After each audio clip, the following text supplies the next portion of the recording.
দেখতে পাচ্ছেন? দেখতে হবে না, শুনতে থাকেন। খান্নাস আছে, আমি খান্নাস বলি।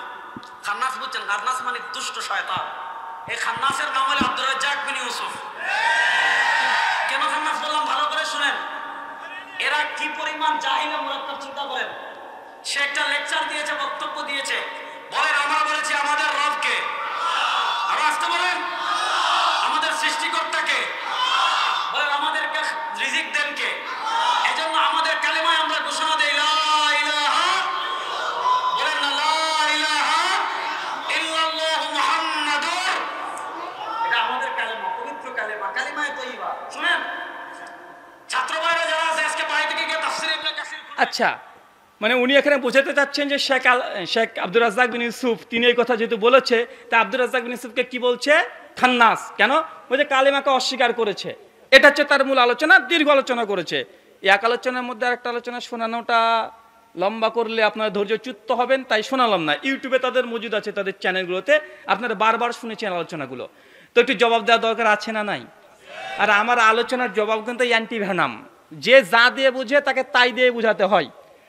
দেখবেন যখন আমি হিন্দুদের সঙ্গে ডিবেট বিতর্ক করি তখন কোরআন হাদিস দিয়ে ডিবেট করি না, বরং তাদের গীতা, তাদের রামায়ণ, তাদের মহাভারত, তাদের বেদ, তাদের উপনিষদ, তাদের ধর্মগ্রন্থ দিয়েই তাদেরকে ভুল প্রমাণ করি, আর আলহামদুলিল্লাহ ইসলামের সত্যতা প্রকাশ করি। যখন খ্রিস্টানদের সঙ্গে ডিবেট হয় তখন খ্রিস্টানদের Bible, old testament, new testament, সেগুলো দিয়ে তাদেরকে আমি খণ্ডন করি আর ইসলামের সত্যতা প্রমাণ করি। আর যারা আছে নাস্তিক, ওরা তাদের ধর্মগ্রন্থ নেই, ওদের কি আছে? বিজ্ঞান আছে, কি সায়েন্স। এগুলো হচ্ছে তাদের হচ্ছে মোরালিটির মূল উৎস। কিছুদিন আগে দেখবেন একজন নাস্তিকের সঙ্গে ডিবেট হয়েছে আমার যেন আয়েশা রাদিয়াল্লাহু তাআলা বিবাহের বয়স নিয়ে। যেহেতু ওরা কোরআন হাদিস মানে না, গীতা, বেদ, বাইবেল কোনো শাস্ত্রই মানে না, তোরা মানে হচ্ছে বিজ্ঞান। তো আমি বিজ্ঞান দ্বারা 164খানা প্রমাণ পেশ করেছিলাম যে আজ থেকে 1400 বছর আগে মেয়েদের মেনস্ট্রুয়েশন তথা মেন্স শুরু হয়ে যায় মাত্র 6 থেকে 9 বছরের মধ্যেই। একটা জবাবও দেয়নি, 21টা প্রশ্ন করেছিলাম। কারা কারা দেখেছেন একটু হাত তোলেন তো ভাইজান। আলহামদুলিল্লাহ অনেকে দেখেছেন। তো যারা যেহেতু সায়েন্সকে তারা মনে করে তাদের ঈশ্বর, নাস্তিকদের ঈশ্বরের নাম কি? বিজ্ঞান। মানে এরা হচ্ছে অজ্ঞান, মূর্খ। কথা বুঝতে পারছেন না? মানে তারা বিজ্ঞানকে মনে করছে এটা নাকি ঈশ্বর। বিজ্ঞান যা বলেছে এটা ঠিক, বিজ্ঞান যেটা বলেনি সেটা ভুল। আছে না নাই? বা আমার একটা প্রশ্ন, বলেন তো উত্তর দেওয়া যায় কিনা? ওরা বলছে সত্য মিথ্যা আমরা বিজ্ঞান দিয়ে চর্চা করে দেখি। আচ্ছা, একটা মানুষকে, একটা নারীকে একটা ছেলে বা একটা বখাটা ছেলে একটা মেয়েকে ধর্ষণ করলো, এখন বিজ্ঞান দিয়ে প্রমাণ করে দেখান ধর্ষণ করে খারাপ। সম্ভব? পৃথিবীর বিজ্ঞানে নাই। কথা বলেন, বিজ্ঞান দিয়ে এটা প্রমাণ করা সম্ভব যে একজন মেয়েকে একজন ছেলে ধর্ষণ করলো বা ছেলে মেয়েকে ধর্ষণ করলো, এই যে ধর্ষণ করে দিয়েছে এটা যে খারাপ, এটা সায়েন্স দিয়ে, বিজ্ঞান দিয়ে খারাপ প্রমাণ করা যাবে? সম্ভব? কি দিয়ে করবেন? সায়েন্সের আছে মানদণ্ড আছে।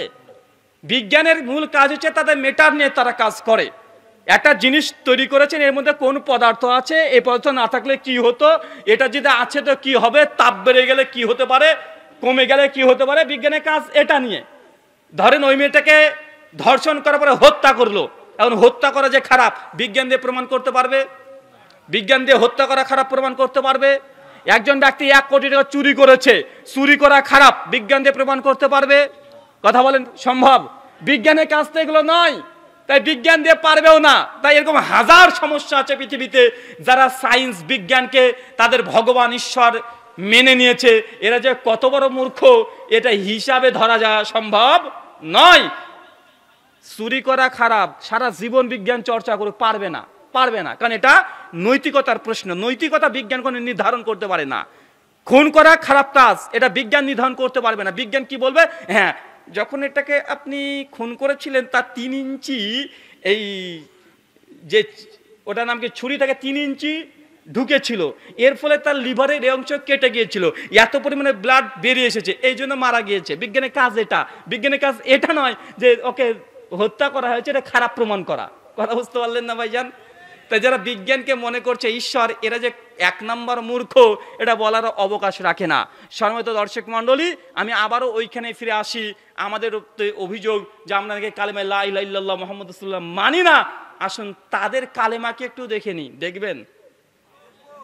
আচ্ছা দেখায়, এই বইটা দেখতে পাচ্ছেন, আনিসুল আরওয়াহ, বাংলা মানে রুহের বন্ধু, রুহের বন্ধু। এই বইটার একটা অধ্যায় আছে ফায়াদুস সালিকিন, পৃষ্ঠা নাম্বার 146। এটার অনুবাদ করেছে খাজা গরিবে নওয়াজ, মানে এটা লিখেছেন খাজা গরিবে নওয়াজ শেখ মঈনুদ্দিন হাসান চিস্তি রাহিমাহুল্লাহ, অনুবাদ কফিল উদ্দিন আহমদ চিস্তি। এটা আমাদের বই না তাদের বই। এই বইটা প্রকাশ করছে আপনাদের বাংলাদেশের পাখা কোম্পানি, মানে চরমনে পীর সাহেব, তারা এটা প্রচার করছে। এই বইটা এমন একটা বই, দেওবন্দিরাও ফলো করে, বেরলবিরাও ফলো করে, সবাই ফলো করে, মানে মাসলাকে আহনাফ যারা আছে সবাই এই বইটাকে বই মানে এত গ্রহণযোগ্য একটা বই। এই বইটাতে একটা ঘটনা আছে, পড়ি, এবার পড়বো, এটা পড়ি আমরা। ঘটনার মূল অংশ, তাদের একটা পীর আছে, অনেক বড় আল্লাহর ওলি, তার নাম হচ্ছে আবু বকর শিবলি রহিমাহুল্লাহ। আর খাজা মঈনুদ্দিন চিশতিকে তো আমরা সবাই চিনি না ভাইজান, সবাই জানি তার সম্পর্কে কম বেশি। তো তার কাছে একজন মুরিদ এসেছে। কি এসেছে? একজন ব্যক্তি এসেছে, এখনো মুরিদ হয়নি, মুরিদ হতে এসেছে। কি হতে এসেছে? মুরিদ হতে এসেছে। আমি মুরিদকে বলি বলদ। বলদ মানে পীর যা বলবে মুরিদকে তাই শুনতে হবে, এটা বলদ। বলদ ছাড়া কি? এটা বলদেরই সিফাত, বৈশিষ্ট্য। তো এটা যে বলদ, এটা প্রমাণ হয়ে যাবে এই ঘটনা থেকে। দেখেন এসে কি বলছে, আল্লাহর পথের শিক্ষার্থী পবিত্র খেদমতে হাজির হইয়া বায়াত হওয়ার জন্য আরজ করলেন। মানে পীরের কাছে এসেছে একজন ব্যক্তি, এসে বলছে, পীর সাহেব আমি আপনার কাছে বায়াত হতে চাই, আমাকে বায়াত করে নেন। এখন তারপরে দেখেন তিনি ইরশাদ করলেন, বসো। পীর বললেন বসো, এবং দ্বিতীয়বার আবেদন করলেন যে আমি বাসনা নিয়ে এসেছি, হযরতের আলিঙ্গনে আবদ্ধ হব। মুরিদ বলছে, আমার খুব ইচ্ছে পীর সাহেব আপনার কাছে বসবো, একটু মানে বায়াত নেব, আপনার একটু কুলাকুলি করব, এগুলো খুব ইচ্ছা। এরপর কি বলছেন দেখেন, তিনি তখন অত্যন্ত খুশি ছিলেন, বললেন, যদি তুমি আমার নির্দেশ পালন করো তাহলে তোমাকে আমি মুরিদ করতে কোনো আপত্তি নেই। এবং পীর সাহেবকে বলছে, তোমাকে অবশ্যই মুরিদ করব, তবে আমি যে আদেশ করব বলদের মতো তোমাকে মেনে নিতে হবে। যদি মানো তোমাকে মুরিদ করব, যদি না মানো তোমাকে মুরিদ করব না। কথা বুঝতে পারছেন? এবার দেখেন খেল ঘুরছে। সে আরজ করলো, নির্দেশ পালনে বান্দা প্রস্তুত আছে।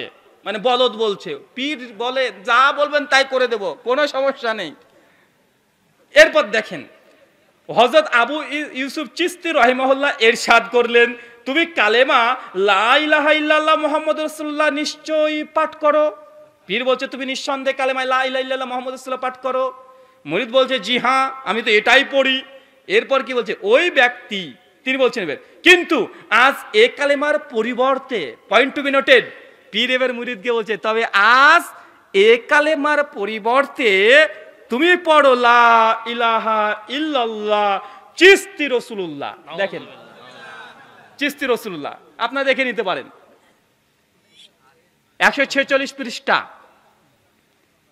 একজন ব্যক্তি এসেছে মুরিদ হতে, আর মুরিদকে পীর বলছে, তুমি কি কালেমা পড়ো? তো লা ইলাহা ইল্লাল্লাহ মুহাম্মাদুর রাসূলুল্লাহ পড়ি। নেন ছবি তুলে নেন। লা ইলাহা ইল্লাল্লাহ মুহাম্মাদুর রাসূলুল্লাহ পড়ে নি। কে বলছে এটা? মুরিদ বলছে। মুরিদ হওয়ার আগে, মানে মুরিদ হওয়ার আগে বুদ্ধি ছিল, ভালো ছিল, মুসলমান ছিল, তাওহীদ রিসালাত সব ঠিক ছিল, কিন্তু পীরের ঘরে যখন গিয়েছে তখন বলছে, তবে আজকে এই কালেমা পড়া যাবে না বাছা, তুমি যদি মুরিদ হতে হও তাহলে আগে আমার কালেমা পড়তে হবে। কি?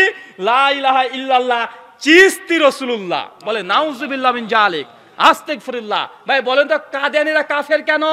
কাদিয়ানীরা কাফের এই জন্যই যে আমাদের নবীর পরেও তারা গোলাম মির্জা আহমেদ কাদিয়ানীর কালেমা পড়ে, এই জন্য। তো বাংলার যারা দেওবন্দি আর বেরলভী যারা আমাদের আহলেসকে বলে এরা ওয়াহাবি, এরা কালেমা মানে না, বেটা সিটিং বাস। তোমাদের বইয়ে কি এটা? কি ভাই এই কালেমা যদি কেউ পড়ে, ভাই সে মুসলিম থাকতে পারে না, সে কখনো মুসলিম থাকতে পারে না। তো এখন বলতে পারে, দেখেন এটা তো আমাদের পীর সাহেব ওই মুরিদের ঈমান পরীক্ষা করার জন্য করেছে, তাকে প্রকৃত পড়াই নাই, কিন্তু তারপরেই লেখা আছে ওই ব্যক্তি বলার সাথে সাথেই, কালেমার পরিবর্তে লা ইলাহা পাঠ করো, ওই ব্যক্তি বলার সাথে সাথেই বিনা দ্বিধায় তার নির্দেশ পালন করলেন। মানে যখনই পীর পড়তে বলেছে মুরিদও পড়ে দিয়েছে, এ বলদ পড়েও দিয়েছে।